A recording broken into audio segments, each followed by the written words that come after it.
پیغمبر نے دو بیماریوں کا ذکر کیا ہے کہ قرب قیامت میں جب کفار بہت حد سے بڑھیں گے اور مسلمانوں کو ہر جگہ دبوچیں گے اور ان پر قیامت برپا کرے تو اللہ تعالیٰ ان پر دو بیماریاں مسلط کرے گا. ایک کا نام ہوگا کوہان، یہ وہ دانے وہ آنے وہی چیز ہے، اور دوسری کا نام ہوگا موتان.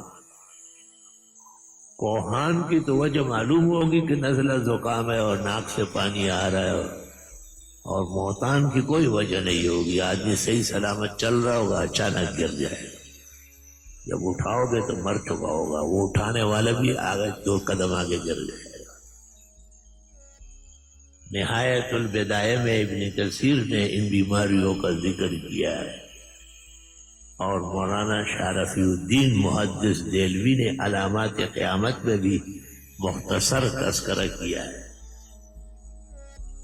اور ماوردی نے ظہور مہدی کے اندر بھی بتایا ہے کہ اس وقت کے حالات کیا ہو.